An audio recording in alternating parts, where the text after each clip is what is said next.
Okay, for those who are not familiar with this, who are new, there's a little red button in the top left-hand portion of the client underneath the server self configure help bar, where you see all these different drop-down menus.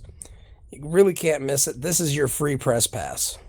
You don't need to pay a bunch of money to go all over the place, and you don't need to pay any extra money for a press pass whenever you join these little conferences. So when you join these, feel free to record and use them, as long as you're not, editing things to make us sound like we're saying things we're not, then you're good to go.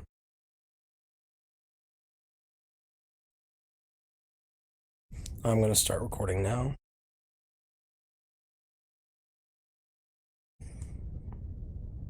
Welcome everybody to another Beyond Bitcoin Hangout. Today is Friday 20th, Friday, May 20th, 2016. Welcome everybody. It is just the beginning of another week. We have a lot of stuff that's been going on behind the scenes. A lot of people have told me they're planning on talking a little bit today about something that they're working on. How we normally go with this is we start off by letting everybody go ahead and say who is planning on talking today about their own projects. Feel free to introduce yourselves one by one and plug whatever project you're working on. So how this goes, I'll basically show you right now.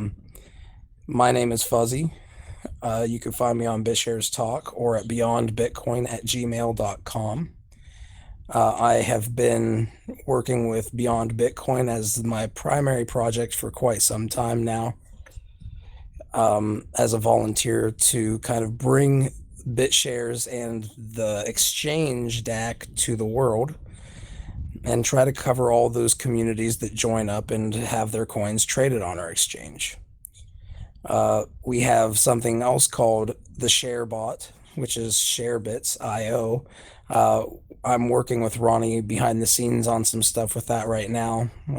We'll be able to give you guys updates in the future. Don't want to say exactly when, but it isn't dead. Just because we're kind of quiet about it. With that said, does anybody want to step up and promote their own whatever projects they're going to be talking about today and give their name? This is Dan Larimer, founder of BitShares and Steem. I'm here to answer any questions regarding those projects. My name is Jonathan Bahai. I am president of Bunker Chain Labs, the company which is heading up the Peerplays project, and I'll be here today to give an update on our current progress. Thank you. Next.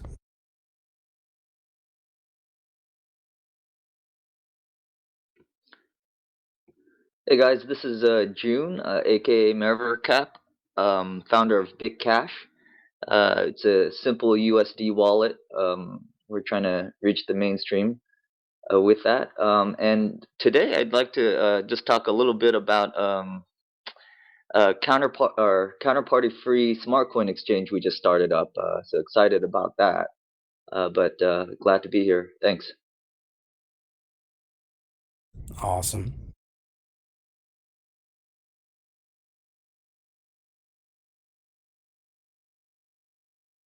Anyone else? Yeah, I got a story to tell basically. So my name is Chris4210, and I worked the last couple of weeks on the new text for BitShares.org, and I got most of the text already ready, and also most of the suggestions, and also the different projects. I had some summaries for the different projects on BitShares.org, and I will post a link in this mumble, and looking forward for your feedback. What do you think? Do you would like to change a little bit of the wording, or is it the right direction to promote BitShares in the future? That's great. Anyone else want to speak up, or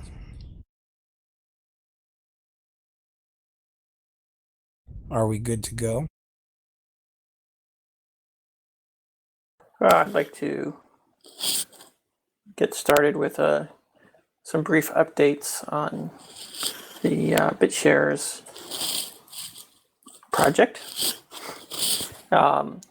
Anyone who hasn't been paying attention to CryptoFresh.com stats, the chart is showing a nice increase in adoption of and use of the exchange. The metric that's particularly interesting to pay attention to is the filled orders stats.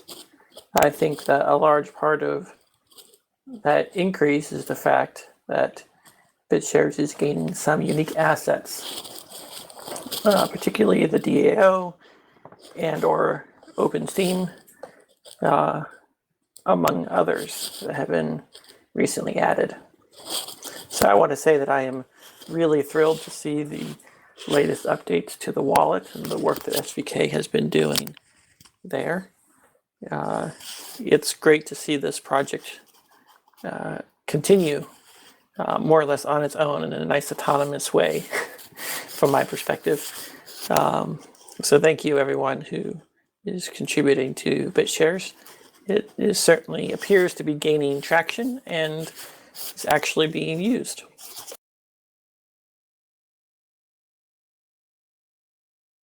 It's a heck of a start, right? Especially for an exchange.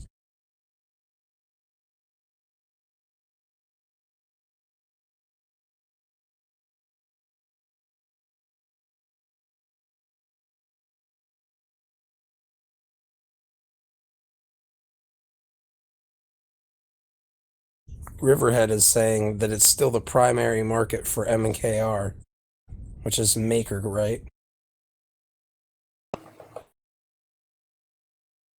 That was the other one I was thinking of. I knew there was one other thing that was adding to it, but yeah, it's good. I think that more markets like that will be key to the success of BitShares.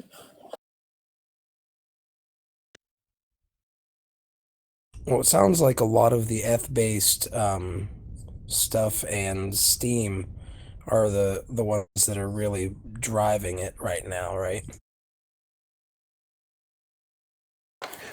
There was a nice uptick of users, user registrations on BitShares right around the time Steem came out. That's another interesting stat I noticed on the charts.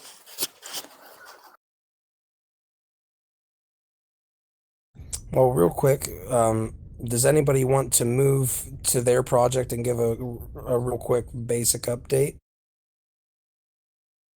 I have a question about Steem before we move on.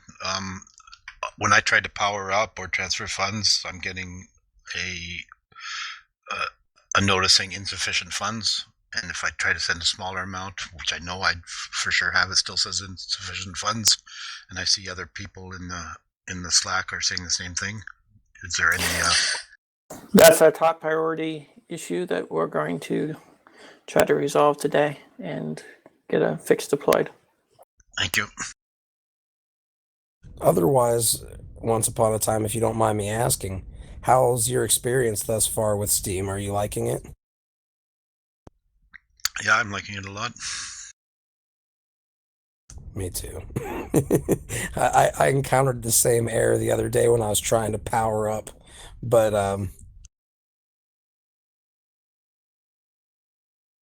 it's definitely fun.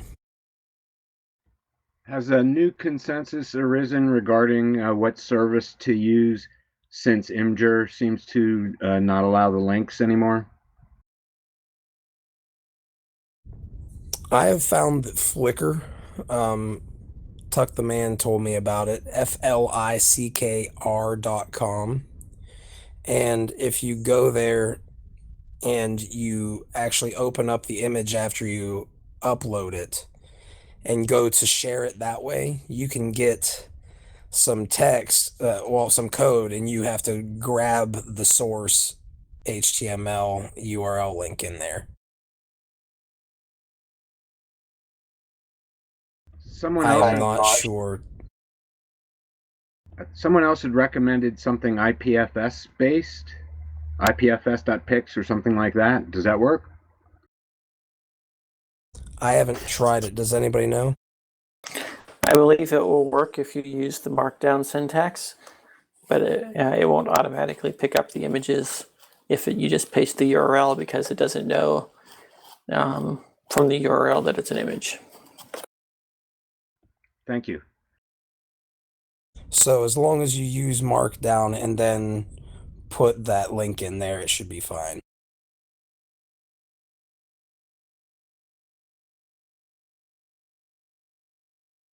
Now, out of curiosity, Bytemaster, is there anything as far as the Markdown that and sharing these images, why Imgur and all these other ones aren't working, but these two are working?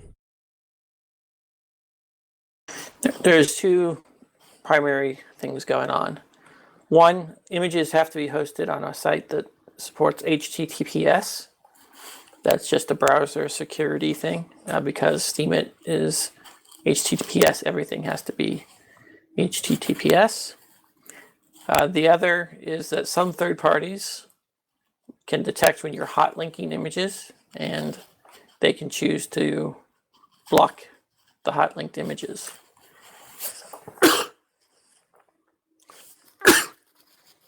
So when the third party decides to block it, And is there a reason for there's nothing this? we can do. Yes, because when you hot link images, you're using their server bandwidth. So it's sort of offloading the expense of displaying the image to a third party. And that third party sometimes doesn't like it. Sure. So essentially it comes down to the resources that are used from their service.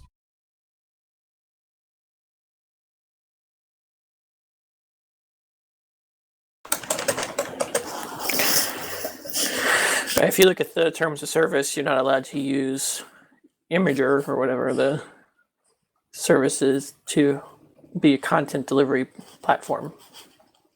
It's meant more for social sharing, not for hosting images for a blog.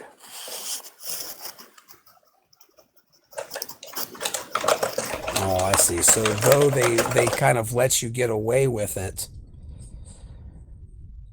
it's not something that's technically allowable. They just don't really enforce it if it's not something that's, like, for instance, if I put a picture on a blog to my blog that's from Imgur and it's only receiving 300 or 400 looks, that's a big difference from what Reddit would be taxing their system with. They block these services on a case-by-case basis at their discretion. They probably analyzed all the traffic coming from steemit.com, checked out steemit.com, realized that they don't want to be hosting all the images for us, and cut it off. Well, they sure figured it out relatively quick, I can say that.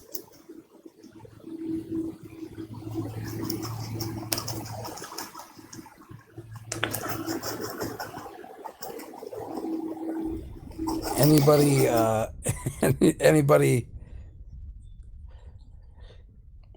anybody here want to pick up the torch and give us a quick update? I'd like to give an update, Fuzzy. All right, let's go ahead. Hello, everybody. My name is Jonathan Bahai. I'm the president of BunkerChain Labs, as I introduced earlier. Wanted to give you a quick update on the Peerplays project. What happened over the course of the last week? Since we started the crowdfund, we've noticed from feedback that we've been getting from people who've been contributing to the project Some people have some trouble with the cart process. Our crowdfund's a little different than most others in where we have a very limited supply of tokens being offered. So we had to fashion it in a different way. So we're using a cart system that helps facilitate this. And with that, we're using a Coinbase API for the Bitcoin. And we're also accepting BitUSD. So when we process the BitUSD contributions, they are done manually. So we have to receive it on the blockchain, we see it, and we match it to the order, and then we release the tokens to the people who contribute.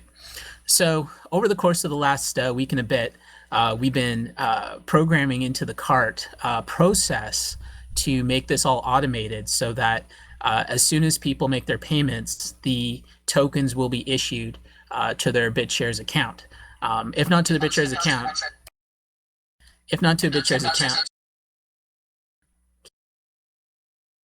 Go ahead, please. So we've been working on that, and it's come along really nicely, and we are finishing up testing this weekend, and we expect to launch that early next week. So what will happen then is that with every contribution, the tokens will be instantly transferred onto the blockchain, so there's no intermediary waiting for them anymore. So that should eliminate a lot of the problems. Also, we wanted to make it easy. We were wanting to be able to translate into other languages, but we wanted to make sure that it was something that wouldn't get us into a situation where people were coming to us looking for translation, like, you know, the other language support. So we've been looking for language ambassadors. We're still seeking them out, but the content that we wanted to produce for that was videos, and we've already produced 3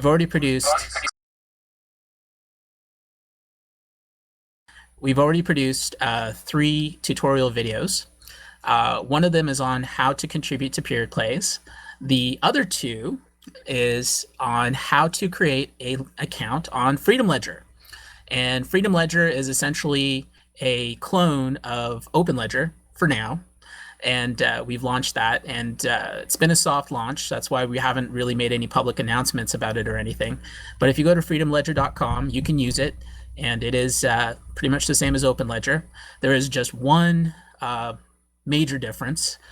We have implemented a 2FA, that's a two-factor authentication method, courtesy of Xerox. And so that it is the permit two-factor authentication. So if you want to have two-factor authentication on your wallet, go to freedomledger.com, and it's available to you. So that's another cool thing going on. So far in terms of promotion, we really haven't started our promotion. All we did was post an OP and BitShares Talk and Bitcoin Talk. And the reason for that is because of the other things that I just explained regarding making sure that the process was easy and we'd be able to handle higher volumes as we go into other markets to actually promote. And so as of today, we actually did release our very first press release, which is making the wires right now, actually. And I'll post a link to that later. And so that's pretty cool. I think you'll like it. Also, we are working on launching some promotional games, which are going to reward Peerplays holders. So watch for that. And we are also on track for our first milestone, which, if you haven't looked at it yet, we posted all our milestones and allocations last week. The first milestone is to develop the profit sharing mechanism, which we plan to share with BitShares. So what that will do essentially is it will enable it'll enable user issued assets to effectively be able to distribute profit share for those that are holders. So so whatever fees that are collected by the particular UIA will be distributed to whoever holds those UIAs. So that is going to be a really amazing improvement, and I'm really excited about that. So that is what we're working on first and foremost, to introduce that, and that was outlined in the milestones in case you haven't looked at it. So that's all I got for now. So Peerplays is onward and upward. Oh, and I guess we should say that we've raised so far $37,000 in contributions. And now that we've gotten the groundwork for making sure everything's working correctly according to the feedbacks that we've been getting, we're going to be moving forward with our promotion and selling this out. That's great news about the Thanks for the two-factor. update. Great news about the two-factor authentication. Would you consider also putting that in a downloadable light wallet so we still don't have to worry about clearing the cache and losing our funds? The implementation wasn't designed for the light wallet, unfortunately.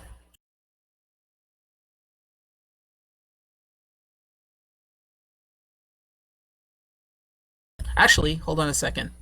It would be best to actually ask Xerox about that. I'm not entirely sure if it will work in that or not.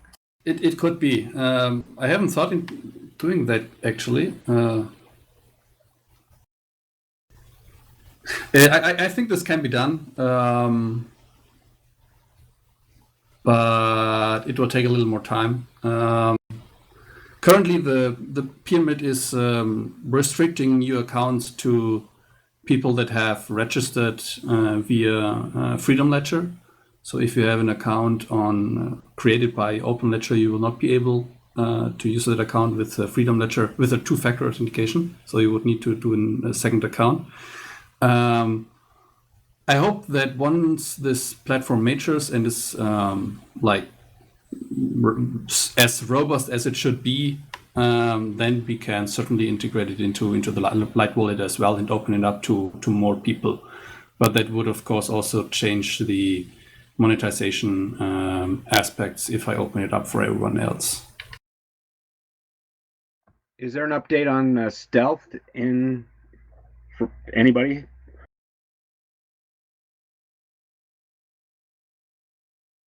I don't know. Bytemaster was here, but it looks like he got kicked off or disconnected for something. I would look to Ken to give us a status report on stealth. I'm not aware of any changes myself, but I do see Ken getting more talent on his team, and so that's a good thing. He's probably ramping up for a lot of effort, a lot of work in the stealth department.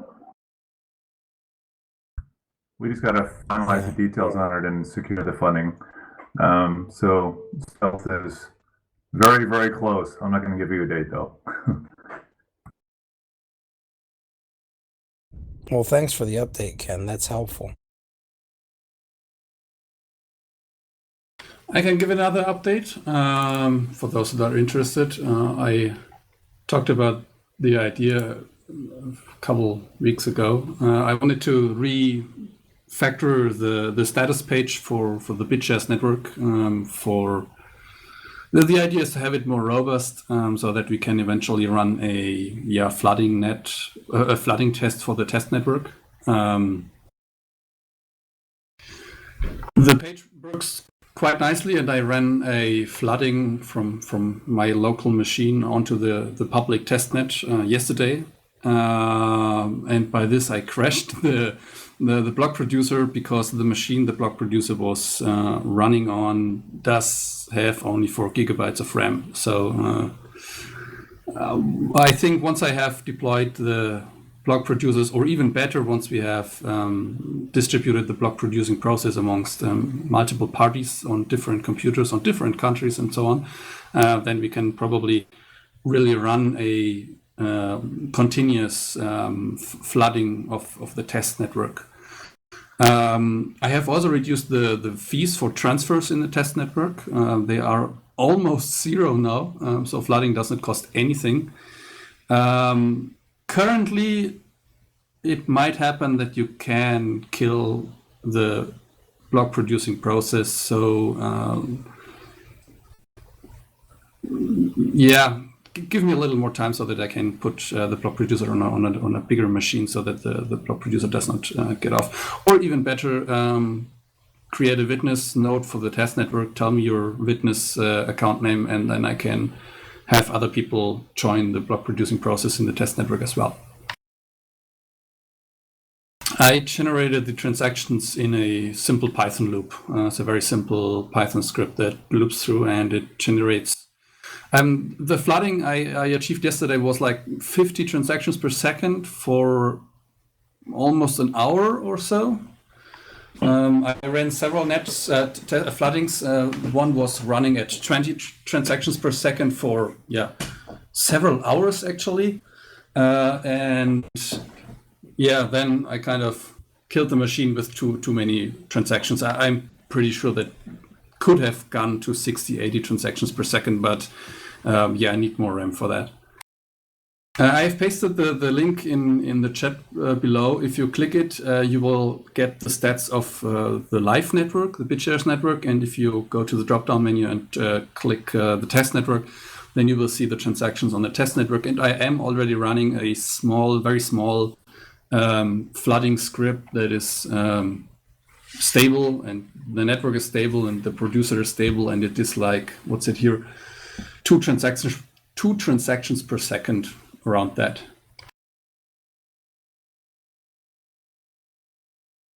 So is the main goal for this to enable a large number of users to easily start flooding the network to test it to see how many transactions per second can be sustained? The idea of that page is to have something that people can go and watch to see what the network actually transacts. Producing the transactions is something different. For that, you should probably run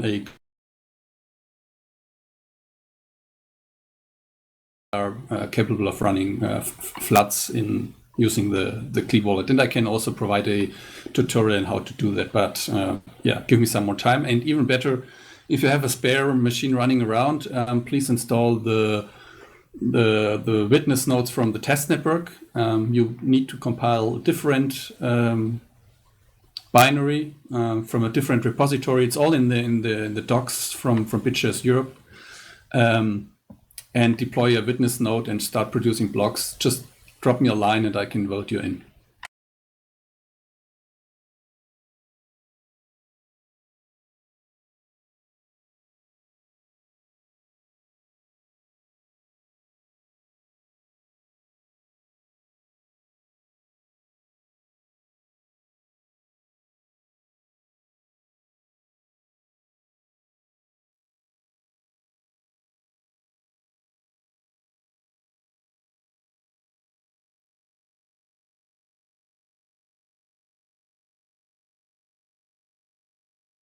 Oh, hold on. Let me go ahead.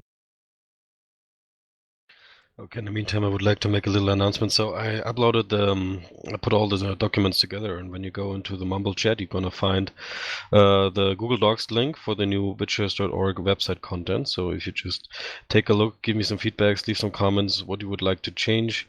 The core idea is basically we're gonna focus, orientate ourselves more on the Ethereum website and learn from their lessons, and just focus on basically inviting new entrepreneurs and new startups on the BitShares ecosystem and show them what they can build on the platform. If they want to build like a wallet or if they want to build an exchange, they just get some basically ideas what's already there, and should excite them to also start their own startup based on the BitShares ecosystem. Awesome, Chris. And this is you just provided a link. So Kencode provided a link. So this is the link where everybody would go, where they can go and update it, or do they have to provide a note, or how does that work for the permissions? Well, they cannot really change anything in the document. They can just give me feedback, and when I like the feedback or we can agree on the change, then I can update the text. Awesome. And do you happen to have anything posted to Steem it that you guys would like to share? Well, just I changed or updated basically the post on Steem, but first fucked up the first Steem post because I had a link in the title of the Steem post, so I cannot send any kind of link to the Steem post, which is kind of strange, but yeah. Lesson learned. No links in the title. Sounds good. And to anybody else who's here, just so you know, if you are interested in promoting a post that would have anything to do with updating the community with something you would update here, feel free to reach out to me and we can add you to our Slack channel for Beyond Bitcoin. And if you can post your updates under Beyond Bitcoin, I will gladly urge everybody in that group to upvote the content, as long as that content is somewhat high quality. If you're posting something with stick figures and silly things, obviously that's not the case then. Fuzzy, I just uploaded a bunch of blog posts onto Steem, and each one of them is a pretty durable analysis of some use or function of blockchain in the future and so forth. And I just put a whole bunch of them in there, so that's available. You would probably be better off just searching on Ingenesist and scrolling through it to see what's upvotable. But if anybody could at least look at that, give me some advice and so forth, I'd appreciate it. Oh, gladly. One thing that I will say is, if they're posted under the Beyond Bitcoin heading, I will be able to reach out to the entire Beyond Bitcoin group a little bit more easily to get them to vote it up. But, that doesn't mean that we will not vote up the content that you guys are providing. What goes into Beyond Bitcoin? I don't understand what that classification entails. Could you describe what's appropriate for that heading? Beyond Bitcoin is really, think of it in terms of blockchain technology is going to touch pretty much everything, right? It's going to alter this paradigm on a foundational level, which means that there's going to be very few areas where blockchain technology doesn't touch or get integrated in some way, shape, or form. So Beyond Bitcoin is simply showing it's a movement of people who want to bring blockchain technology to the world and want to show the use cases, whether they are use cases that they are creating and trying to monetize themselves, or if it's something they just believe in. So I should just move all my headings to that, because I was putting some under crypto news, some under construction, all that, but they're all blockchain related. I was thinking that maybe your title blockchain Beyond Bitcoin was specific to the threads on that or maybe specific to your organization rather than a more expansive view that you just described.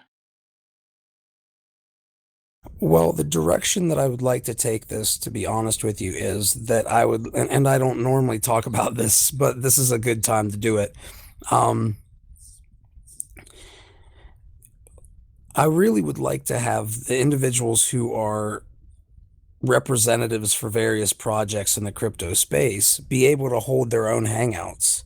And I would like them to be able to bring on, allies who are working with them in the ecosystem and allow them to talk as well, kind of like what we do, but, replicate it across multiple different chains.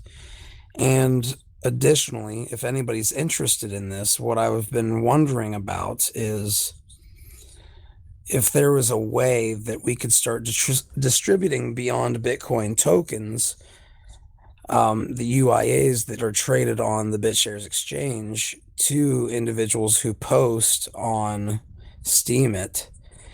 And by doing that, maybe we can have something where some of the funds that are earned from a basic, like the official Beyond Bitcoin account, those could then be distributed to those who hold the tokens. So if anybody's interested in talking to me behind the scenes about how we can do that, please feel free to let me know. I see Steem as a way of truly giving the value of this platform and movement to a bunch of people who are passionate about cryptocurrency and the blockchain. and its use case is expanding, right? So this has been something that I've been talking about from the very beginning of Beyond Bitcoin, that Beyond Bitcoin isn't just me. I'm just a volunteer who's trying to start it and show people that, imagine if BitShares had Beyond Bitcoin and we had a representative from every top crypto community who held their own hangouts. This stuff could be very powerful for BitShares in the long run and could help significantly for them to gain traction over, the course of the entire crypto industry. So we can use Steem to lift Beyond Bitcoin, right? Yeah. And that would be a way of monetizing it. That's all you had to say, Fuzzy. Yeah, but I would love to. I want to explain it because you asked the question, and generally we talk about and update everybody on these projects. But when you asked me the question, it kind of hit me. I haven't really, I try to let you guys talk so much that I generally don't update you guys on what I'm thinking with Beyond Bitcoin. So this was a great opportunity. So thank you for asking.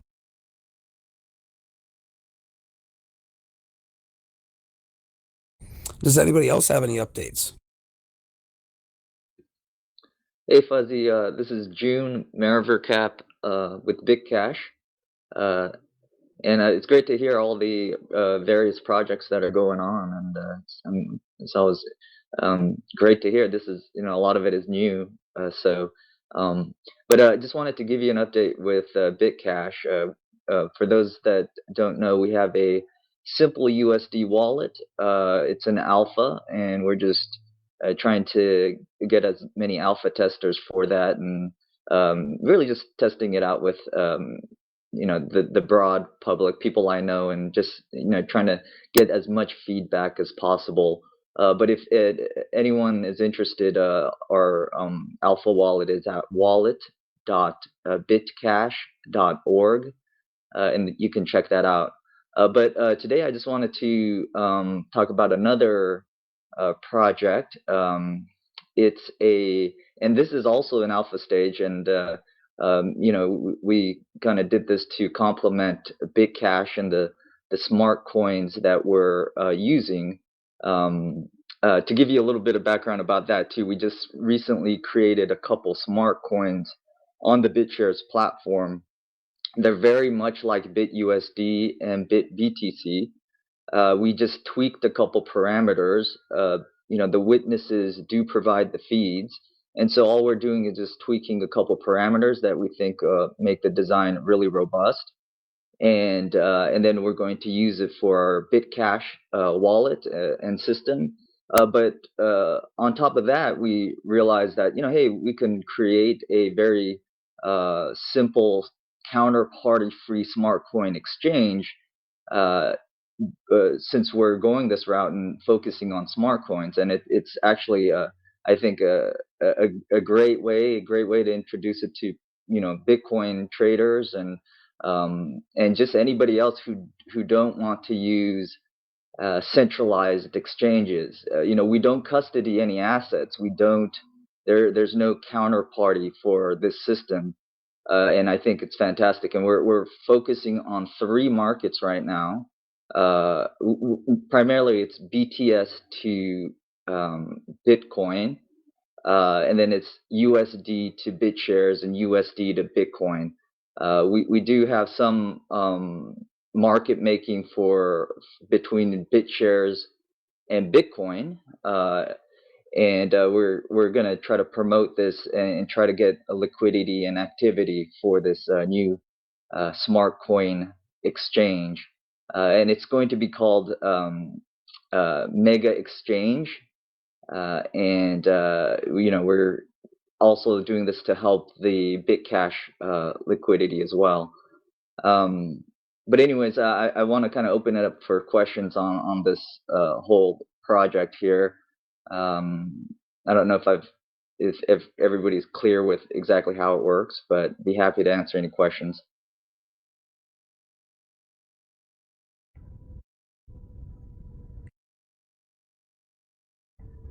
I personally have a couple questions if no one else has anything to ask. Well, I'd like just a quick overview of what BitCash offers that other markets don't.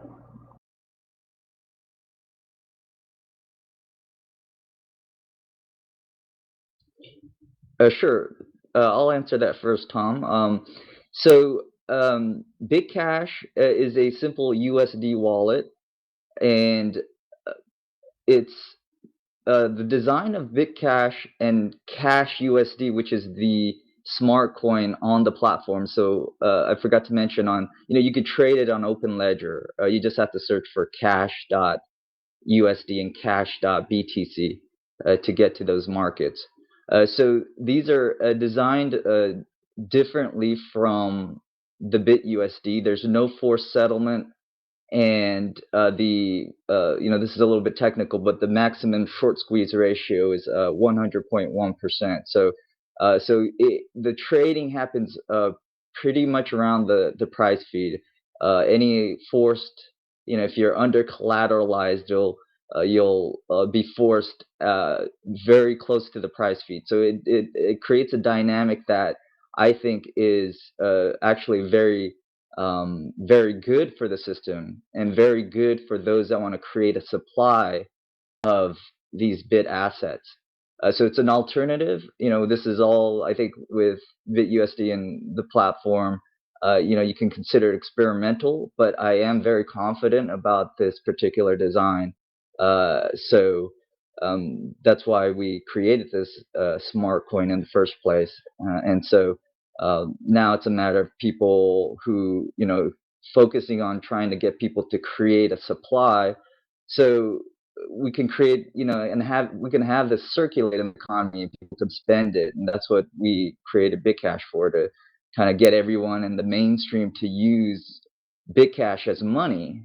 And I think we have great potential with that. And BitShares is the perfect platform.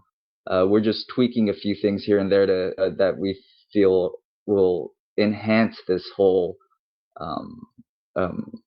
this ecosystem.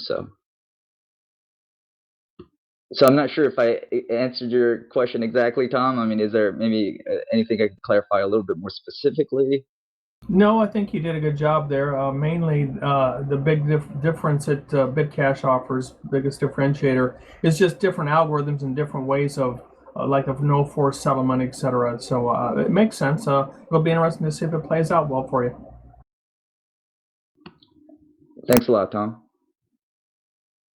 So you are focusing mostly on the market pegged assets category then?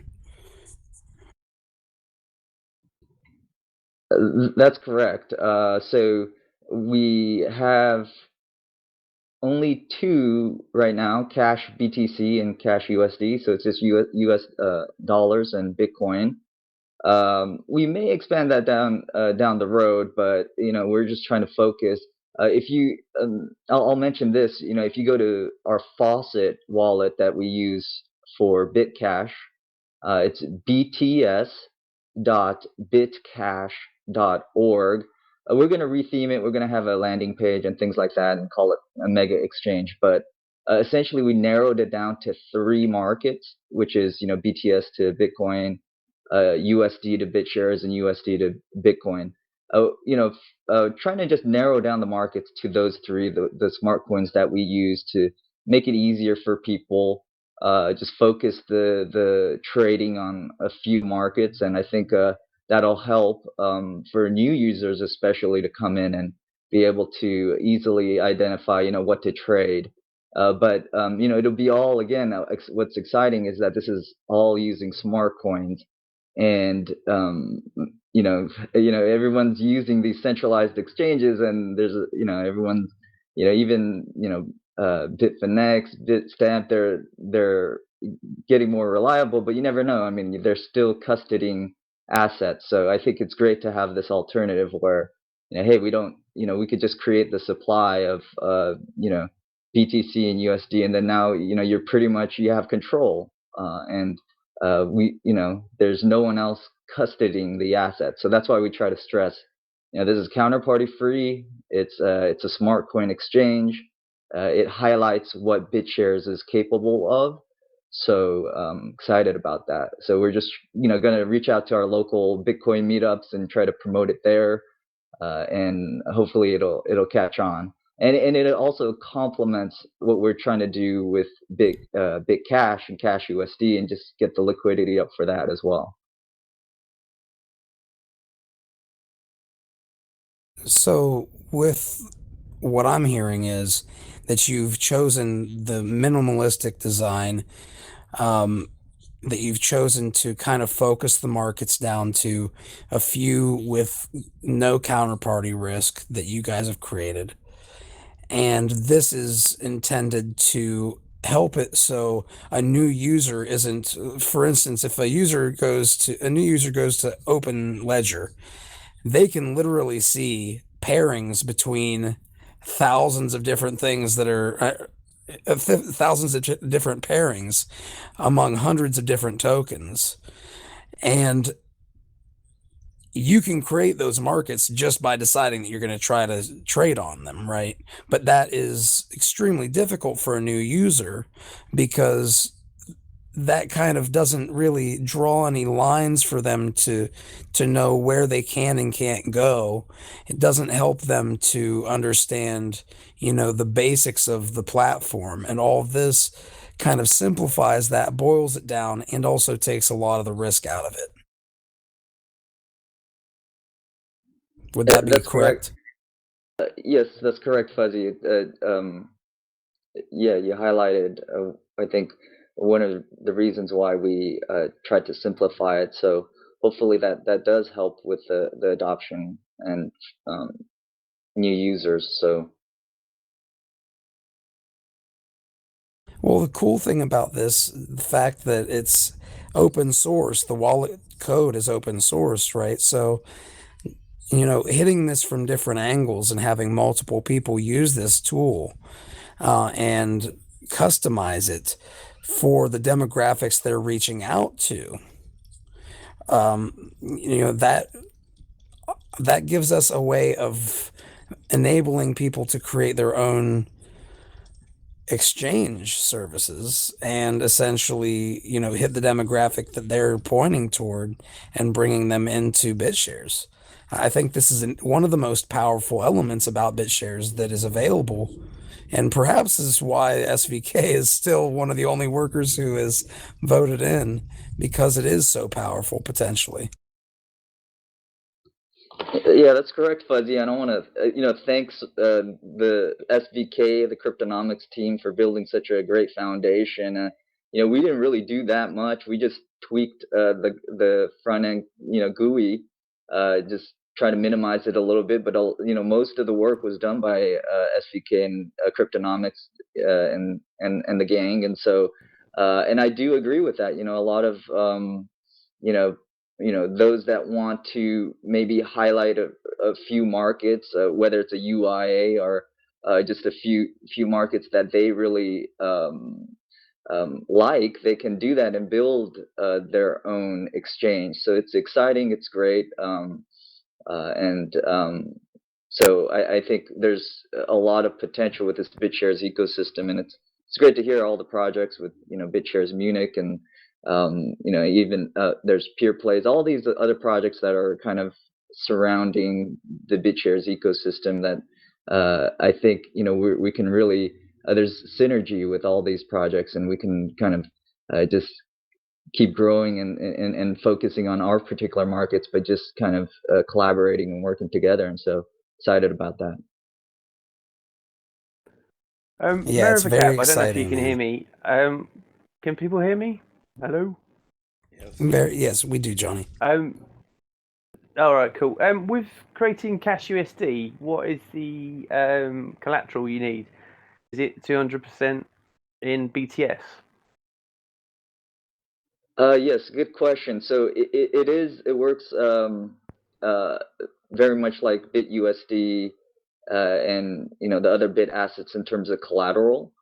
So you do need twice the collateral. And just like BitUSD, if you're below 175%, I think that's when you get called.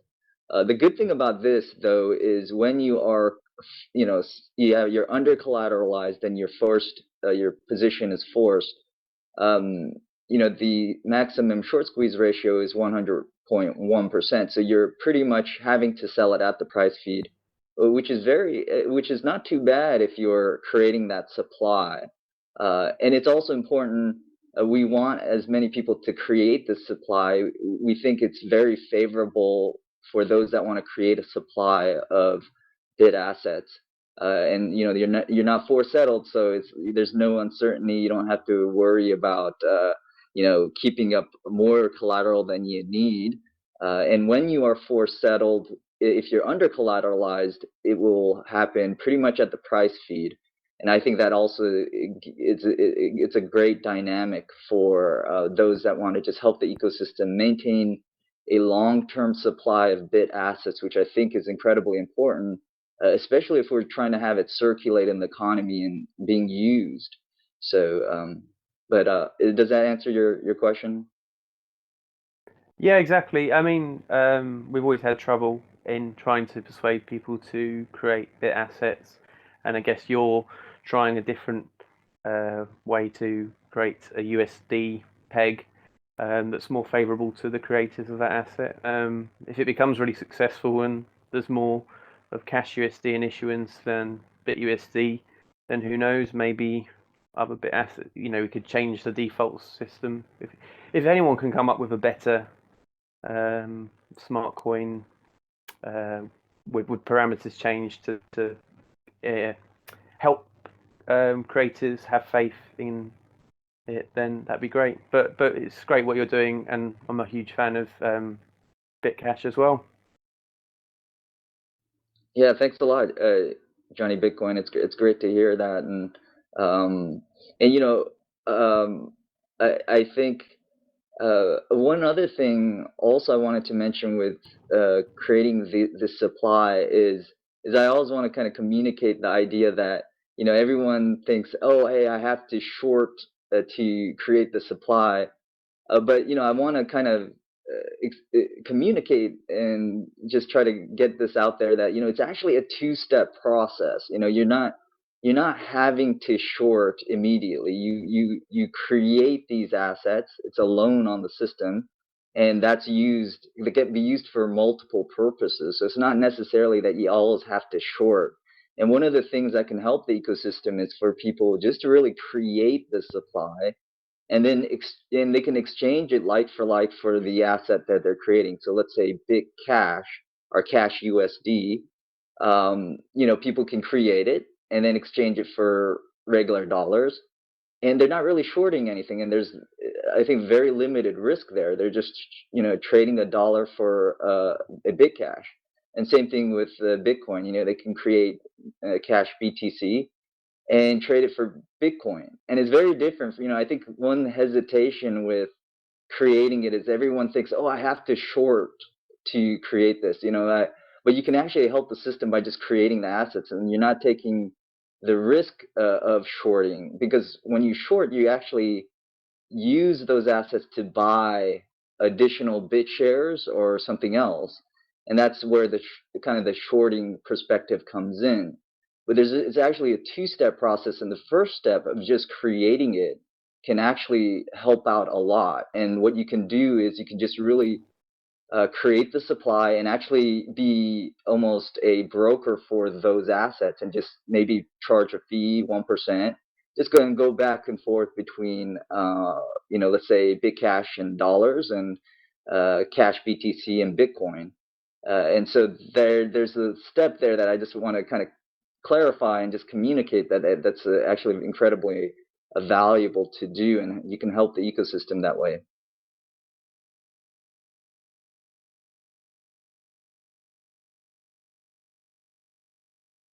Out of curiosity, Johnny, are you still having your hangouts on Sundays? Sorry, I missed that. What did you say? Sorry. Hangouts. Oh, Are you Hangouts. still I having do your Hangouts. hangouts Yeah. on Sundays?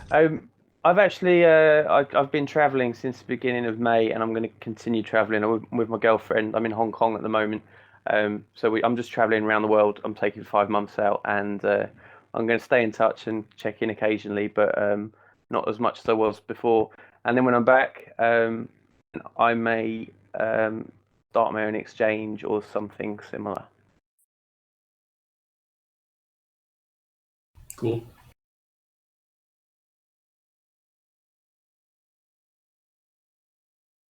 Well, thanks for the update. I just wanted to kind of ask because these are the types of questions that you would be asking whenever you're having hangouts in a little bit more depth, right?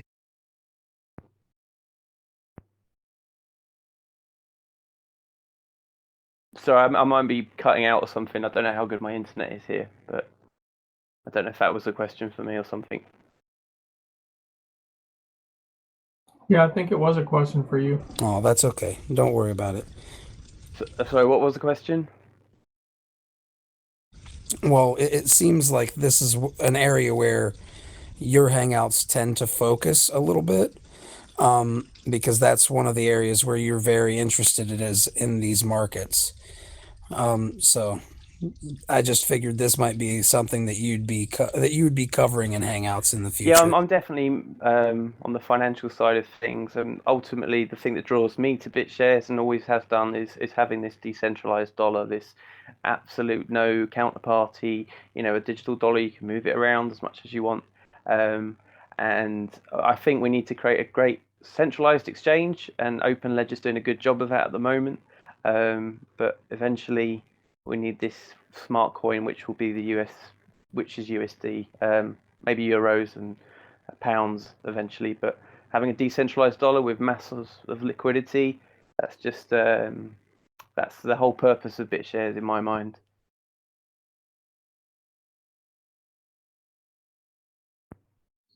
Hey, Well, we I could could talk some more. definitely agree with that to a large extent. Since we are talking about Go ahead, liquidity and am I interrupting someone? Everybody just kind of clobbers each other, but go for it, Xerox. Oh, sorry, man. I was just thinking, I made some progress with Python coding for Steem specifically, but I figured out that it shouldn't take too much time and too much effort to kind of write a library that could basically replace the Klee wallet and allow people to trade with their BitShares account and like literally plug in that library into their bots without the need to run any Klee wallets. Would that be something people would want?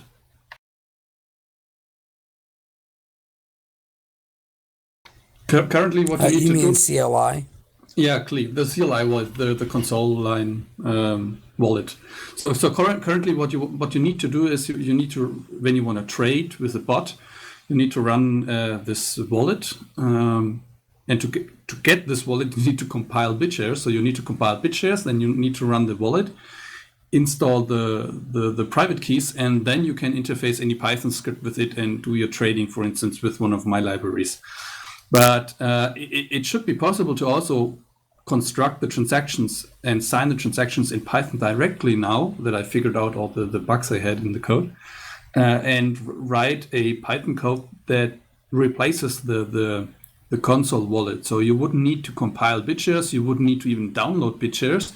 All you would need is to download the Graphene Python library and some other library, provide the active private key in your Python script or your configuration stuff, and then you could literally just call buy this asset at this price, that many. And then the Python thing would create the transaction, broadcast it to OpenLedger or some other node. Would that be something that people wanted to have? Are there people that wanted to trade in BitShares but can't, or like, are there people waiting for plugging in their bots for BitShares? I think it would be very helpful if you have an easier way how to set up the trading bots. I think Maritz and Valentine, they produced a liquidity bot that we're using right now for BitShares Munich and to ramp up some liquidity for the future. And if there would be like a more easier interface for people who would always dreamed about using a liquid bot like I did, I think that would be very helpful. Yeah, definitely. Okay. Would someone Fox is explain? also asking, so can your Python script watch the blockchain and send signed transactions? That's so. Signing transactions is one thing. It can do that. Although the trading operations are not there yet. I haven't written them. It's like, but shouldn't take too much time. Watching the blockchain is another story, but that is done also already using the bot infrastructure. So you could basically you would need to use the bot infrastructure anyway, I think. But well, it's almost everything. Almost everything's there. Would someone give a simple explanation of how a liquidity bot works? Depends. There are different approaches. Easiest would be that you just place 2 orders of the same amount in US dollar, left and right from the last trade, like 2 or 3% or something, and then you wait for one of your orders to get filled. Then you cancel the other order and replace it again at the spread of 2 or 3% or anything. And what happens is that you basically always make the spread in profits. And since markets are volatile, you basically make your profits from the market being volatile. Thank you.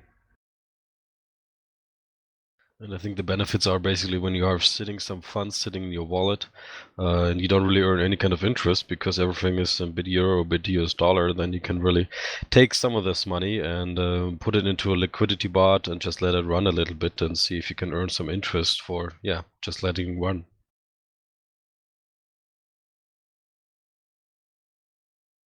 Got it. I have a minor pet peeve I'd like to bring up. Now, the danger to this, though, is that if you set the parameters incorrectly, you can lose money too, right?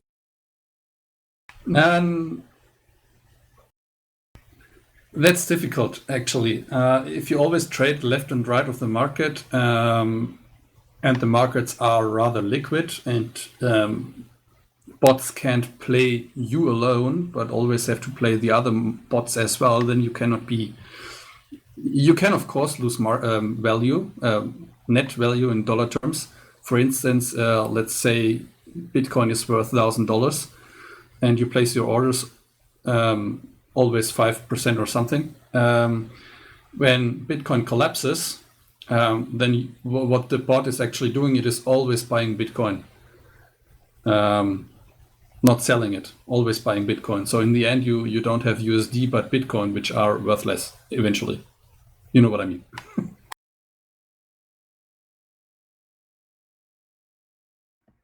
I have a minor pet peeve that I'd like to bring up. Some projects, when they do a press release, they say that graphene is MIT licensed, and they don't make it clear that graphene is just open source using the MIT license. They make it sound like it's technology that's coming from MIT. So I just wanted to throw that out there for a second. Good point.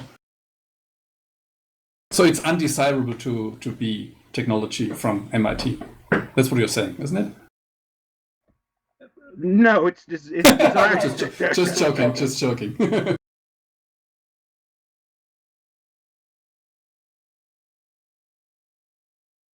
Yeah, I think we lost quite some. So Brindle's saying, I think that he was foaming at the mouth because he knew that the MIT licensing was, that this was from MIT, and then he realized, wait a second, this wasn't from MIT.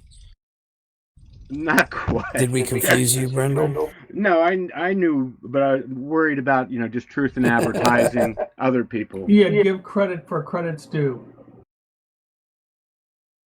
If it was a BitShares development, then let BitShares Sure, be I'm the just joking, but yes, be the it's a good author point. of it, and not let somebody else take our thunder. So this was like the first Sure, Bytemaster Lite mumble session in forever.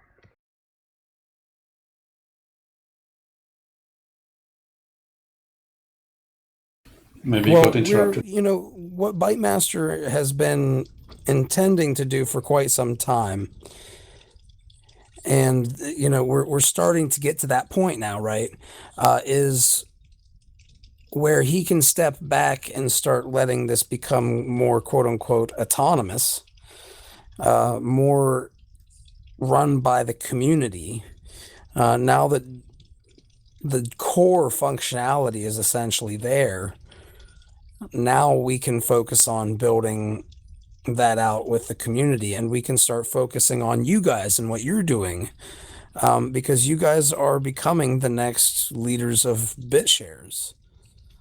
And your messages are going to be very important moving forward to help BitShares evolve and grow in a way that's going to represent what we want this and envision this to be. And that's kind of how BitShares has been from the very beginning, right?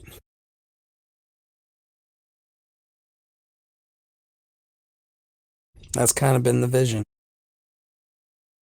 Yeah, I also agree. So basically what we are seeing right now is we're just seeing real quick, more and more satellites who are Fuzzy, you basically keep flying clowning on around people. around BitShares, and everybody's basically building their own stuff, and we all are working on one common goal to grow the BitShares platform.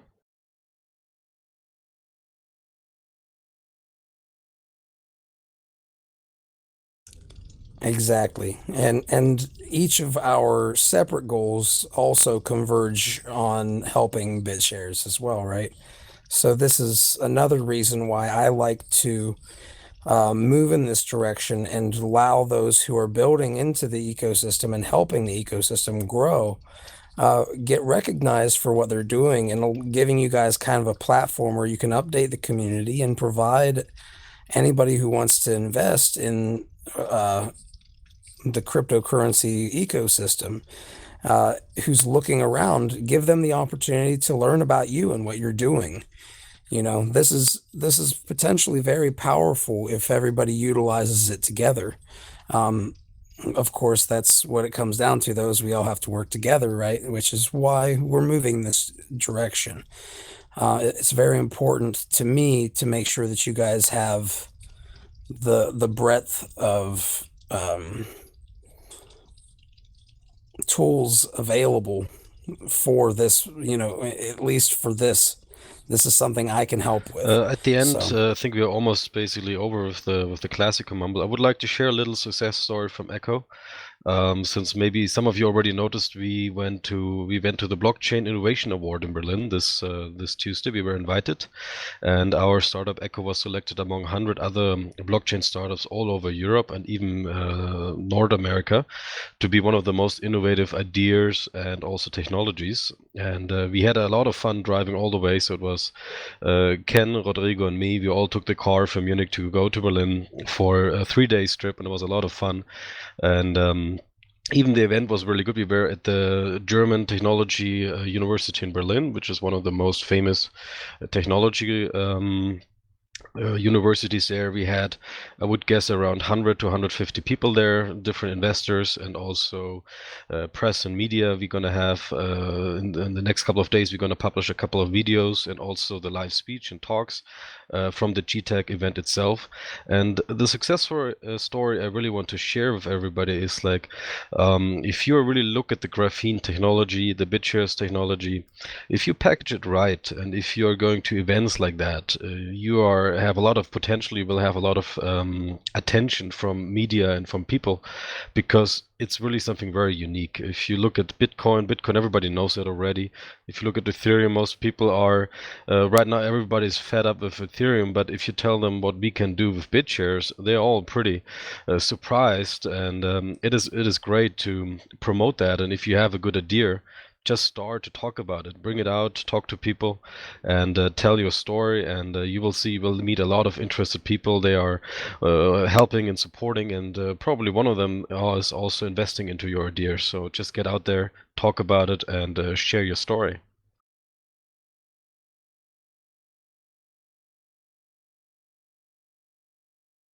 It's a very good point. I mean, this is kind of getting back to the point that you and Kencode bring up quite often, which is the value of attending meetups and conferences and things like that, and the face-to-face opportunities that arise for us to be able to push the BitShares name out into the world of crypto lovers who are searching for the answers that or at least answers similar to what we're trying to find for the problems that exist in cryptocurrency today. Yeah, and it also helps, like going to local Bitcoin meetups or different Ethereum meetups, and just try to get a talk, try to talk to a lot of students, and so just reach out to them. And what we see now, like I give a lot of talks here in Munich in different locations, and yes, people start to contact me on LinkedIn, but also over email, and they want to say like, yeah, BitShares looks really interesting, cool technology, I want to learn more. Can you send me some more information? So people are really looking for alternatives, especially since the people are shifting their views from Bitcoin to also other technologies, especially after the rise of Ethereum. So they are quite interested to look into that as well.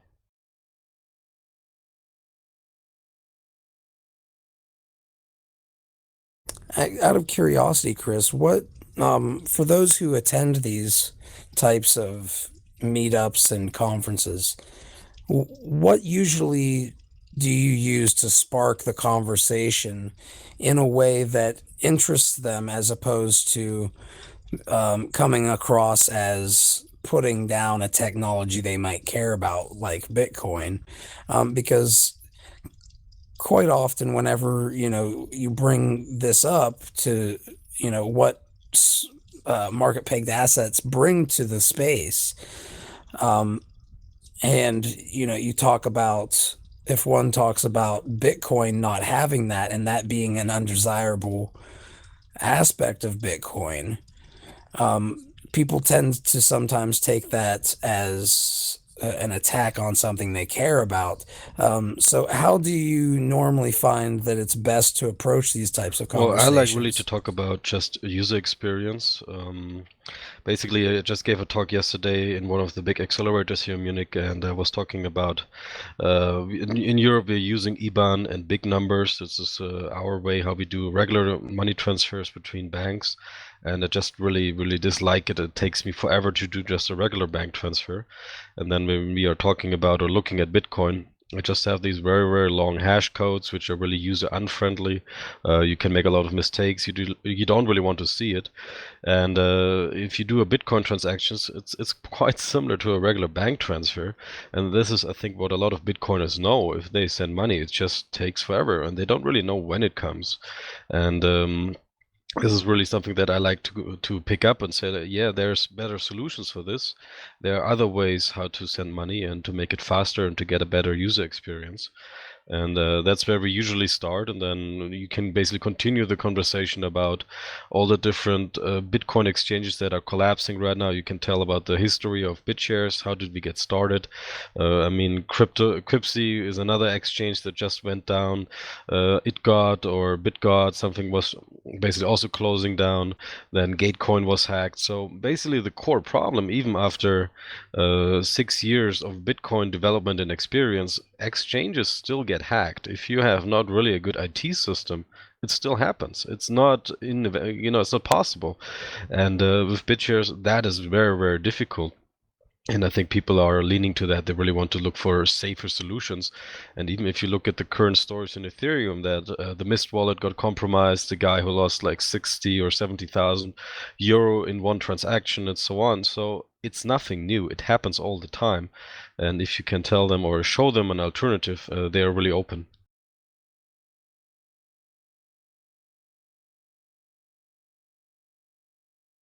So you feel like at this point in time, it's becoming a little bit easier. People are becoming a little bit more open to the fact that Bitcoin and an hour to 6 hour transaction might not be the best option, and that there are cryptos out there that offer better solutions, but do not necessarily hurt Bitcoin and crypto in general because they offer those services.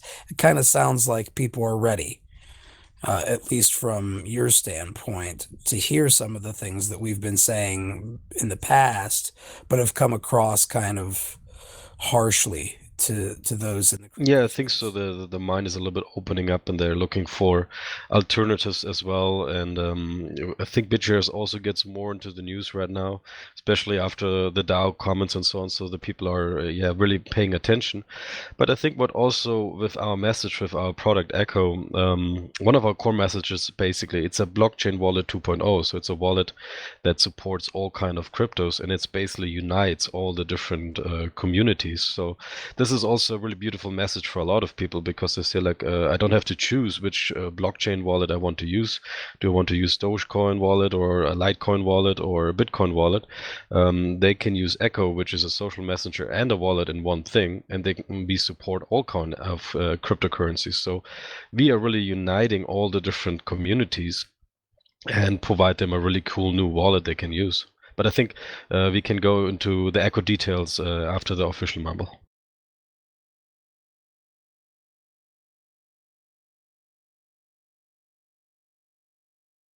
Awesome. Thank you.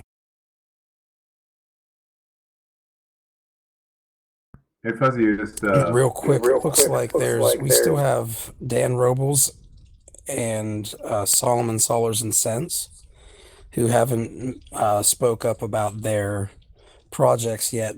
Are you guys interested in doing so today or no? I'll always talk. Let me know what you need.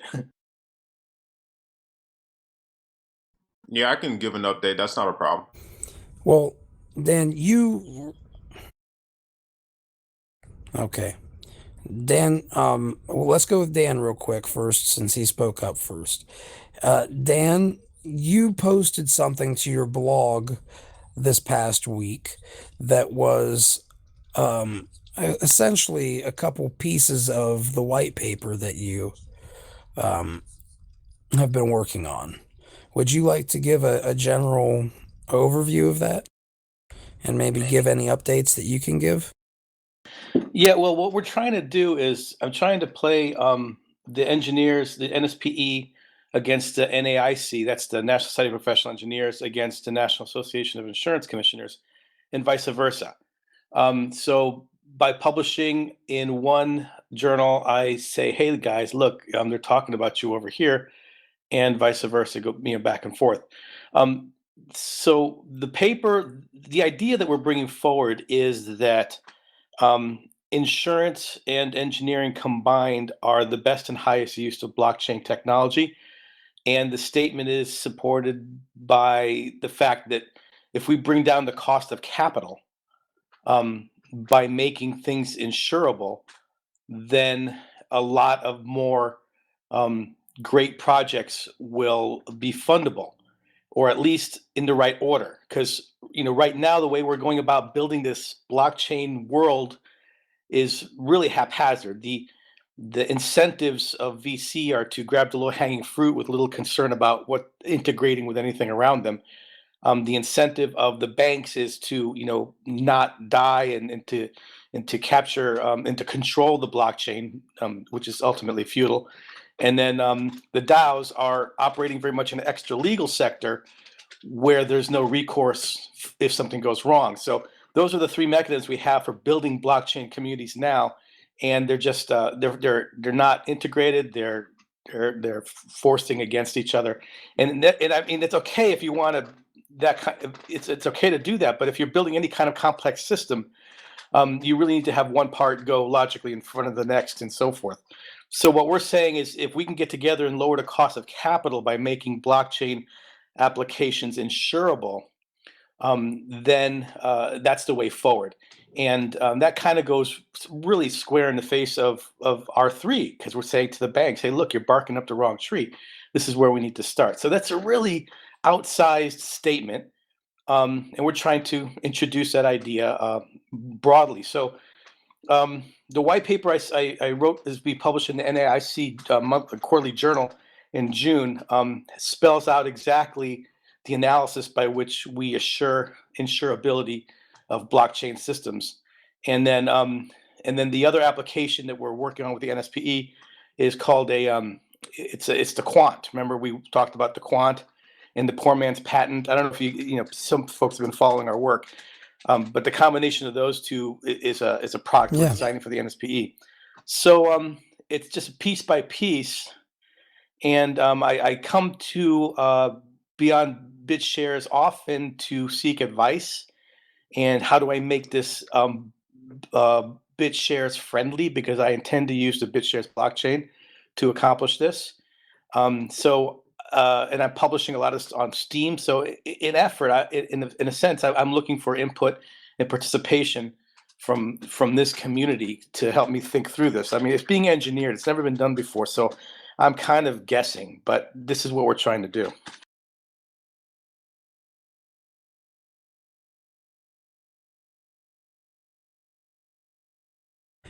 And out of curiosity, when do you have a date for the white paper to be out and available for everybody to kind of read over, so they can give you maybe a little bit more well-read opinion on how to move forward? Well, I've actually sent copies to a few people in this forum for review, yourself included, Fuzzy. And but it's set to be coming out in June 2006, which is within a couple of weeks.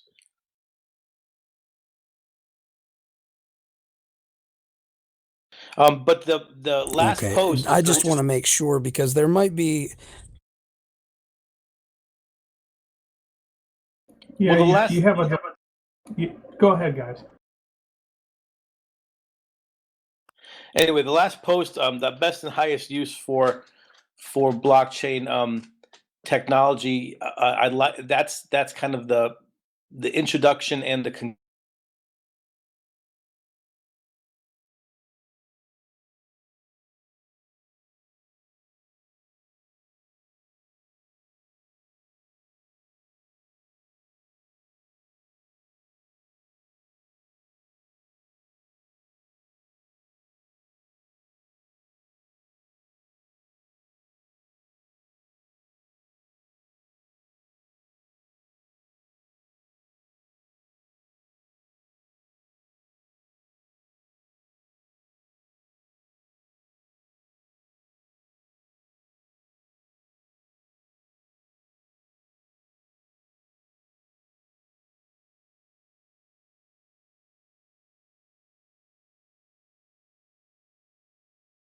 Did we lose some people now? Seem to be lost everybody all at once. I'm wondering what's happening too. Yeah, I've noticed, Fuzzy, there's a fairly long delay between when people talk and when you respond, and you therefore clobber a lot of people and talk over them because you're not aware that they're talking at that point in time.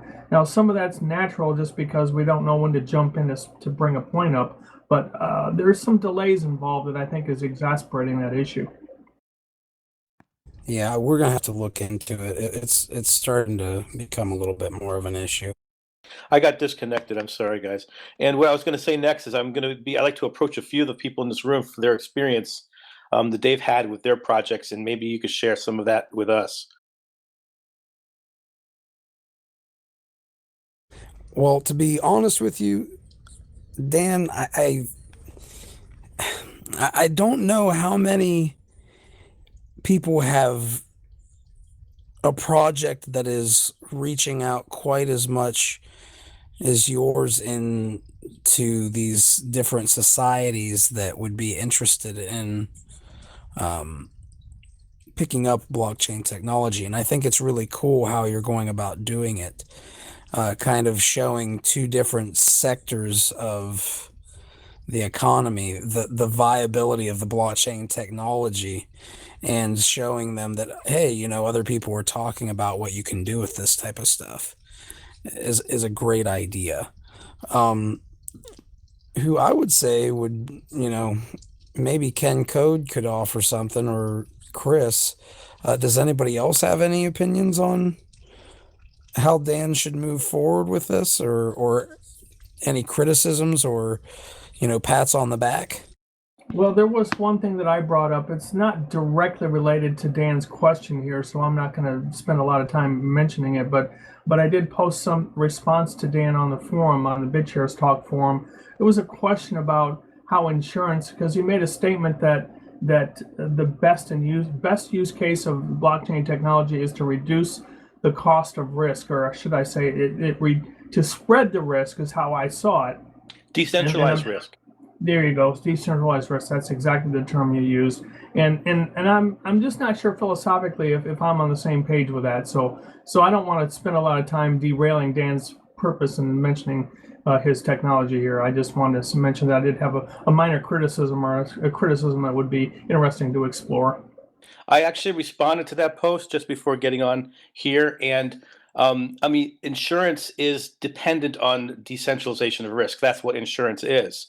You know, you take a pool of people with all similar risk exposures, and they all contribute to a pot of money. Whoever gets gets hit takes the money. And that's how they started before mutual. They're called mutuals, and communities did this all the time. So the concept of insurance is decentralized by nature, and it takes a long-term view by nature, as opposed to banks, which are highly centralized and take a very short-term view. So right there, you could see where priorities can be shifted. Where your questions on insurance comes in is, of course, there's a lot of potentials. It's rife with peril once you throw a lot of money around like that for people to play with those numbers, and that's probably the reaction you're having to the word insurance itself. But the original way, the way it works, is really decentralized by nature, and it's just a natural fit. So, okay, but there's a problem. It only goes so far, and then the next point.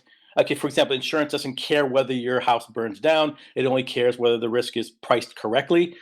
So it has no incentive to actually reduce the risk as long as it's priced correctly. That's where you bring the engineering profession in, because they will actually mitigate the risk, and that in effect forces down the cost of capital, because risk is reduced Because globally. they have different incentives. Right. So that's kind of the short story on it. But yeah, very good question. I really appreciate that. Solomon could give me some ideas of how that crowdfund went, because I'm going to try to get the engineers to crowdfund their own development of a blockchain. So I got 40,000 of these people who are all motivated. Actually, they're scared shitless because they have no idea what this blockchain thing is, and it's encroaching on them already. Same with the insurance commissioners; they have no clue. So, you know, don't think of them as this high. The hallowed halls are really a little vacant right now, and they need the education as much as anybody. But we have to organize these people, and you know, and you guys have done this. You've organized people already, so I'm going to need that kind of wisdom. Hey, Well, I I'll was scared definitely say shitless. this. Oh, go ahead. I was scared shitless too going through with it, but hey, you know, that's the point in time you gotta do it, you know, and I'm just, you know, grateful for the people who came, you know, to help out, because I certainly didn't do it by myself.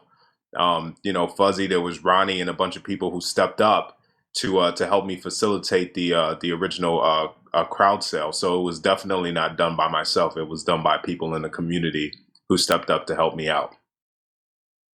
Yeah, that's what I'm And that's talking the about. only way we're going to help each other, really. Yep, it's the only way. Nobody makes it alone. You gotta get people who are experts in whatever they do, and you bring those people together to make something happen. If I didn't have those people, it would have been terrible. We would not have raised, you know, close to $60,000. Well, since Ethereum is doing so well right now, the amount of what we raised has grown a little in the last couple of days. And if BitShares picks up again, well, it'll be closer to 65 grand. But we did a lot better than we expected to do. So I'm just grateful that we have that alone. And if you need any understanding, how we did it, and what was the selling points, I would be glad to have that conversation. Like I said, no one's going to make it alone. So if we're helping people out, that's the way that's going to get our market cap to grow. Well, yeah, I've got tremendous access. I've got this access point, which is just amazing, and I can't, and I now that's what I have. That's what I bring to the party, and everybody else is going to have. I have to try to figure out how to slay this dragon now with a single bullet. So your help your help would be very important with that. Yeah, no problem at all. With that said, let's go ahead, if you don't mind. We're a little bit over the hour mark, which is fine. We can move it to 90 minutes pretty easily. But I did want to touch upon a little bit of what Solomon had as far as his updates as well. Sol, would you be able to give us maybe 5-10 minutes to update? Yes, sir. Of course. So the pre-sale ICO is officially over. Like I said, we raised, you can say anywhere between 50 and 60 grand, which is way more than we expected. So thank you to everyone who donated BitShares, Bitcoin, and Ether. Now, hopefully all those start to rise so we can, get a little more for the project. So right now I had posted phase 3, which is our Kickstarter phase. This is our big phase. This is the phase where we want to raise, millions of dollars, obviously, if possible. So a lot will be going into that. And so I posted on Bitcoin Talk a full breakdown of what we'll be doing. So anybody can go ahead and check that out. If you just go to the thread on BitShares, we have a link to the Bitcoin Talk post. So pretty much we're setting up to make a new series of content. All will be high quality, like my content that is produced is. We'll also be working with Codal here in Chicago. It's a development team. They will be making or continuing the MVP of Sollywood TV and the Sollars And Sense portion of what the MVP will look like. And I'm very excited to be working with them. I've been in talks with them for about a month and a half so far, and everything looks good. So we'll be working with them, and they will be posting to GitHub a bunch of their tasks and everything like that. So I'm going to start a Slack channel for the project so that BitShares community members, if they want to interact with what's being built and make suggestions or make comments on anything of that sort, they'll be able to do that.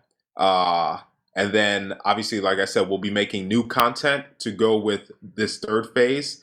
And I also posted the route that we'll be doing now when it comes to marketing. It won't be as simple this time around, but we'll be using firms to take care of the complex marketing that needs to go forward. So none of the marketing except for the organic marketing, which is just marketing that we do on forums, on different blogs, on different, platforms that take no money. That kind of organic marketing will be taken up by us. But besides that, we'll be using professional firms to do all the marketing this time around for the Kickstarter. Because if you didn't know, now you know that if you see a Kickstarter that raises millions of dollars, they did not do that organically. It was done by firms like Funded Today, Command Partners, Agency 2.0. There's a bunch of marketing firms that are the power behind a lot of these Kickstarters raising millions of dollars. So we'll be looking to use the same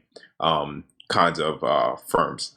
Yes, Kencode, I can put that list together. Just know that a lot of the firms, the ones that they choose to work with, the companies that they choose to work with aren't always technology companies because of this, that, and the other. But just know that they have a criteria when choosing to work with companies for something as a Kickstarter. But they also do have other portions of their agencies or departments that will also work with, technologies and stuff of that sort. But I have no problem putting that list together. And then, like I said, we'll be starting a Slack channel. I'll be creating a new thread for phase 3. This one will be moderated so that, any of the FUD can be, because this phase is very, very, very crucial to new money success. So we've got to stay focused. We've got to be able to, collaborate. And if there is criticism, it's got to be constructive. So besides that, everything is going well so far. I'm just, it's a lot of work. You guys know how I am. I'll be very quiet for, and then I'll show up with something crazy or, hey guys, look at this. And it's like, whoa, So that's kind of what's going to happen over the next 3.5 months. That's the time period. Codal and I are projecting that finishment of the MVP will take. We won't be waiting until the end of the MVP to launch the Kickstarter. It'll probably be within the 40 to 50 day period. So if we start in June, which we plan to do, the Kickstarter will be launched at the end of August going into September. So that's the time period right now that we're looking at. And in that time period, a lot is going to have to be done.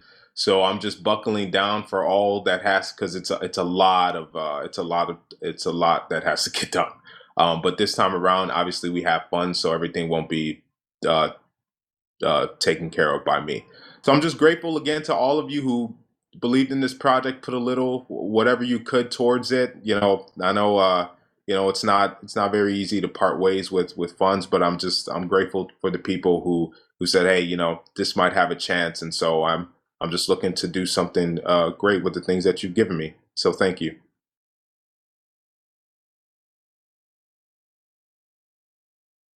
Well, thank you for showing up every week, and thank all of you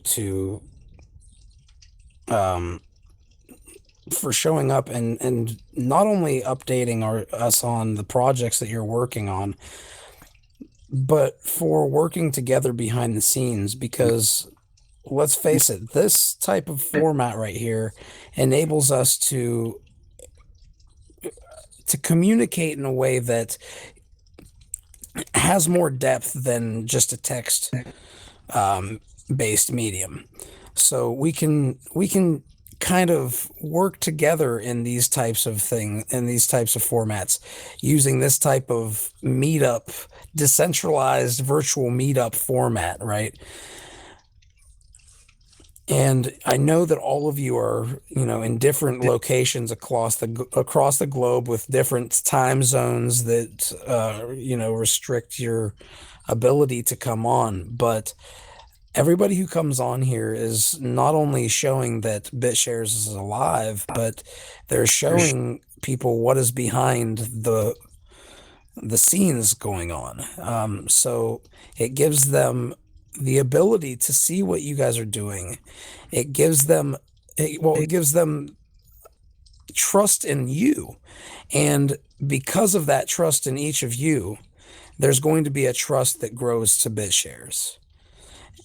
And I think that it cannot be understated, the value of what you guys and your participation represents. Now, with that said, I'm going to go ahead and ask, does anybody have anything that you would like to bring up in the final 10, 15 minutes? Maybe something that we need to focus on for BitShares as a whole, anything that we could do together, anything that, do you guys need help from the community here? I was gonna mention, like I said, Codal is the team that we're working with. They'll be doing the bulk of the actual development for this platform. So, the reason why I want to create a Slack channel is so that they'll be able to interact with BitShares community members, because they'll be defining a roadmap for for integrating BitShares blockchain UIA function into our actual platform. So if they can, they would be more than happy to, after reviewing the code and everything like that, to interact with BitShares community members to make sure that what is being defined as this is what will be integrated is the best way to do that. So, when that time comes, I would be very, grateful if people, could just, because they'll be doing GitHub posts and all of that stuff, and pushes and all of that. So, if we can get BitShares community members to just interact with that and make sure that we're building the best type of functionality when it comes to this platform. I know I would gladly, Solomon, hold a hangout for this if you would like everybody to join up and test out the user interface as it's being constructed and things like that. Absolutely, yeah, and that's another thing we're gonna do. That's more towards the end, but yeah, we'll have a testing phase where we'll be testing this with content creators and also consumers, and anyone in the BitShares community can be a part of that. Anybody, all of you are welcome to test out the platform and all its functionality and all of that stuff. So that's gonna be really not funny. That's gonna be real fun, but that's more towards the end of the development phase, and we'll be shooting the Kickstarter way before then. But yeah, I'm looking forward to that time period, and like I said, we're gonna try to make this a huge event. Most of the funds raised will go towards a marketing campaign that really tries to blow this up with consumers, because like I said, we'll be marketing as building the cable replacement, which again, cable TV in the United States right now, cord cutting is a huge trend. It is a phenomenon that is happening, and so we want to jump on that wave. We want to build a campaign that can really jump on that wave and take advantage of people being disenchanted with their cable TV system and just in content in general. So yeah, that's gonna be interesting to do. Sounds awesome. Now, real quick, would you be interested in? I know that there was 25,000 soul certs set aside to pay those who are helping with the marketing of this project early on. Would you be interested in allowing me to reward people for contributing during, let's say, a special hangout for debuting and kind of testing the initial launch of the front end user interface? Sure, yeah, and when that time period comes, yeah, we can definitely define that, and yeah, I'm definitely open for that happening, because we'll need a lot of people to test it out and just look at it and see how it works. And so, and the application that's being built is an iPhone application and a desktop application. So it's the iPhone and desktop. That is what is being built. So it's not just an iPhone application. There will also be there will also be a desktop application. Yes. Awesome. Does anybody have any questions or comments? Oh, go ahead. Speak up, Ken. I'm thinking that with all these projects, it would be cool to have some type of joint event, a graphene blockchain-based conference, or just something where all of these are highlighted together and the synergies together. That's I would be happy to do something like that. It would require more organization on everybody else's end, but I'm open to it if anybody is interested. Of course, I'm open to it. Performing is what I do, so. There's a conference methodology called, there's something called the BIL conference, BIL, and it started a few years back when some guys were looking at going to the TED conference, and they saw it was going to cost them like $5 or $6 grand, and they said, how can we make a conference ourselves with that much money? And it's kind of an open platform. There have been a bunch of them over the years. It's all volunteer. It's very inexpensive to attend, and tends to be very high quality. And things come together all at the last conference. So maybe like a graphene bill conference would be a good idea in the fall sometime.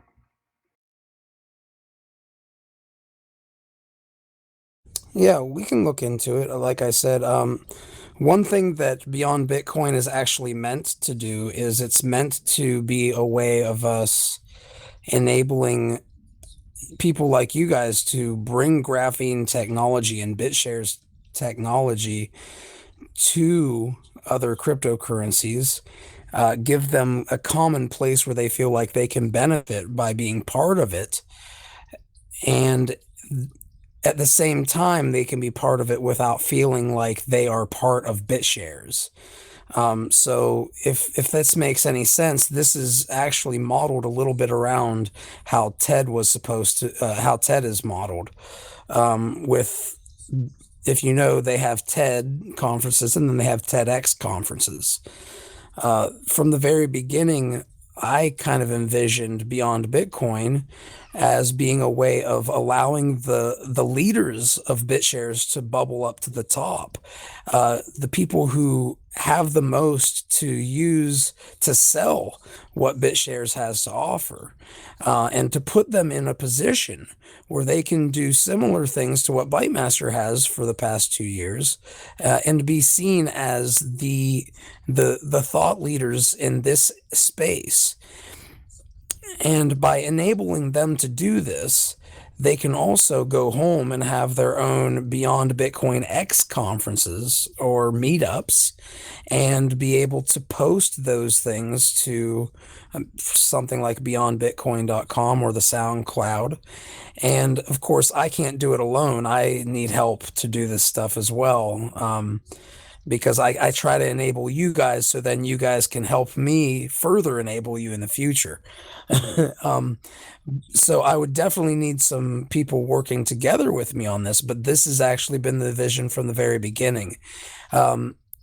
At the very end of this vision, if this were to be built out, I can imagine, people joining up to talk about the newest cryptocurrencies that they're creating, the newest blockchain use cases that they are establishing, and they will be talking about it in a place where they're surrounded by people who love and have alliances with the decentralized exchange that we call BitShares, and understand in depth what graphene offers.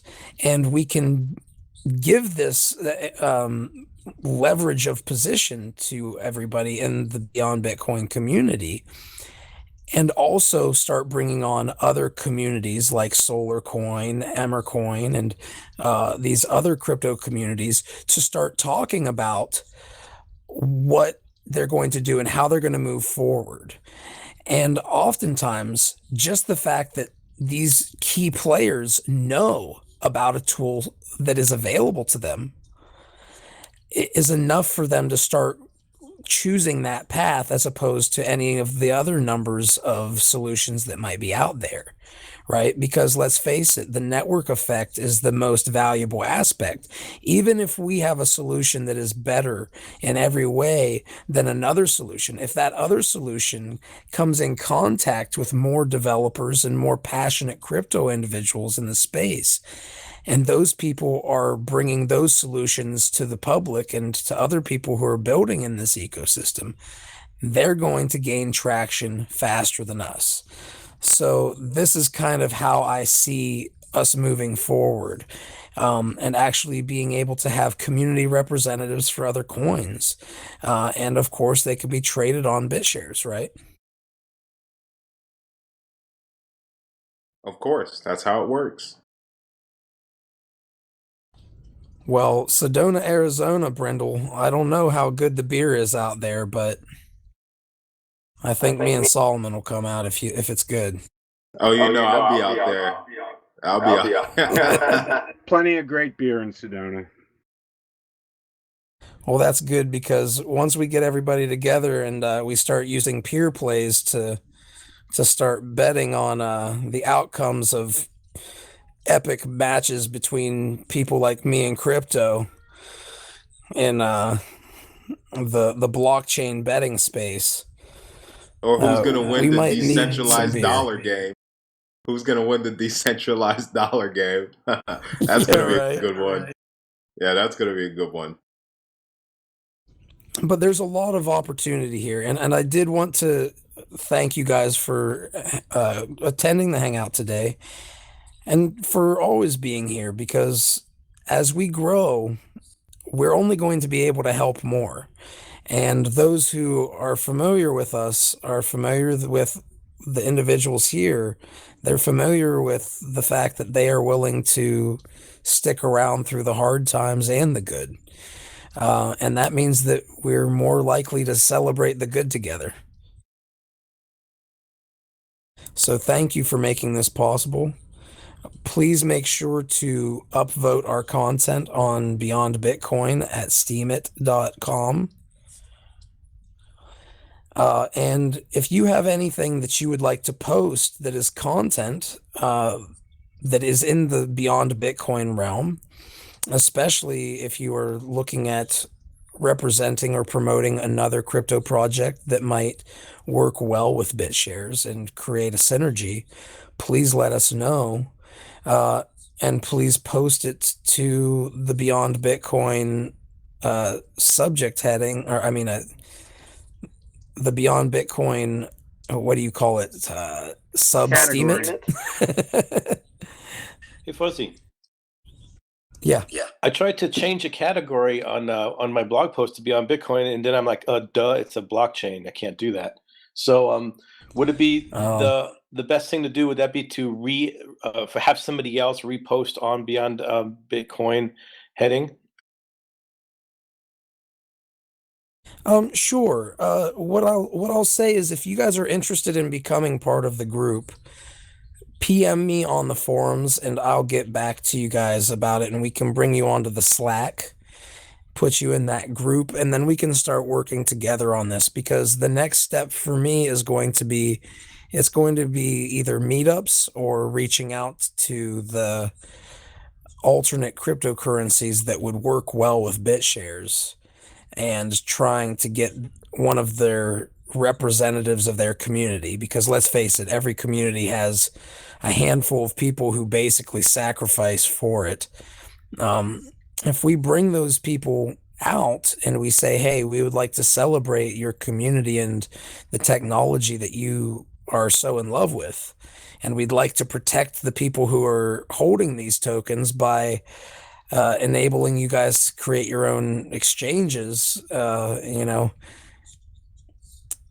we can start moving in the direction of making these a little bit more decentralized, but also creating that synergy that we ultimately want, right?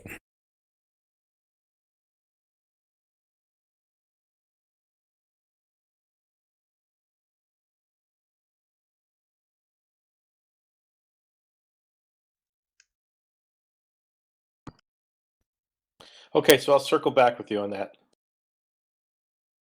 Sounds good. Yeah, let's talk a little bit more. Go ahead, Saul. No, I was just gonna say it's gonna be interesting next for the last half of this of 2016, because as you know, a lot of challenges have been presented to BitShares, and we're being forced to grow and change. And I think it's going to be good for the community. It's gonna be good to see how things progress. And I'm happy to see people starting to step up and say, hey, man, we've got to be the leaders of our own lives. We cannot depend on others to do it. But if we can help where we can, a lot of things can happen for this community. So that's kind of the way I see it. 100%, man.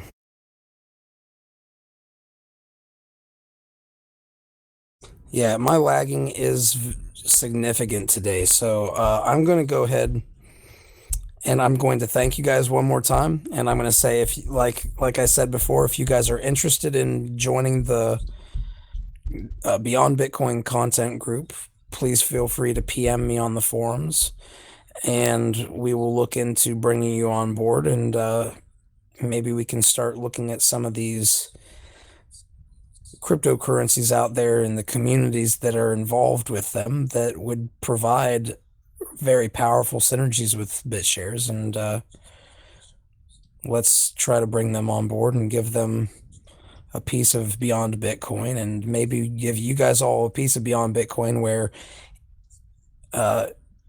hopefully, if I can get some help with this, we'd be able to pay out dividends to Beyond Bitcoin holders based on what the stories earn in Steem. So that's the path that I want to take. I'm looking into it right now, and if you guys are interested in helping, that would be wonderful. If not, it's a free world for now. Thank you very much, guys. Thank you, Fuzzy. Thanks, Fuzzy Man. Thank you very much. Thank you, Ken. Thank you, Chris.